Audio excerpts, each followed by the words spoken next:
Iri shyamba aha turi ni Kamugenzi, ni mu Gakamba, kare ni Bugesera, Mayange, Gakamba, Kamugenzi, umudugudu. Iri ni ishyamba riri ku muhanda, biteganyije ko uyu muhanda uzanyuzwamo kaburimbo ejo bundi. Hanyuma rero ishyamba ni iringiri riri hano,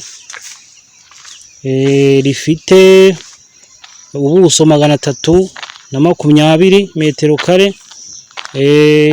Ishusho y'iri shyamba rikozwe mu kinyampande cya trapeze. Uruhande runini rufite 24 hano ku muhanda, ndetse n'urundi ruhande runini rufite 20 z'ubuhagarike. Trapeze rero hano muri iri shyamba rikora ku muhanda, igiciro ni $1,000,000. Ni ku muhanda ntacyo hatwaye, ni heza.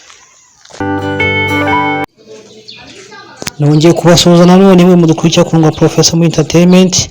Iri ni ishyamba ngiye kubereka rya Makeya. Ishyamba riherereye mu murenge wa Mayange mu karere ka Bugesera, mu kagari ka Gakamba, umudugudu ni Kamugenzi. Zoning yaho ni ubuhinzi.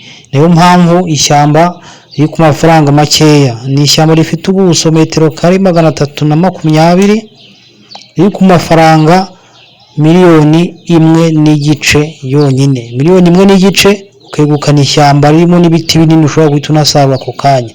Riri ku muhanda, ahantu kuhagera byoroshye, wasarura ibiti, wajya kubigurisha, wabyubakisha icyo wabikoresha byose, kubitwara cyangwa se kubigeraho horoshye cyane kuko ari ku muhanda. $1,000,000 ukegukana ishyamba rifite ubuso metero kare 320. Ni mu karere ka Bugesera mu murenge wa Mayange. Nta hantu na hamwe ushobora kubona ishyamba riri kuri ayo mafaranga. $1,000,000 yonyine ukegukana ishyamba, nawe ukamubare w'abantu batunze ishyamba mu karere ka Bugesera, byongeyeho umurenge wa Mayange. $1,000,000 yonyine ugahita uryegukana.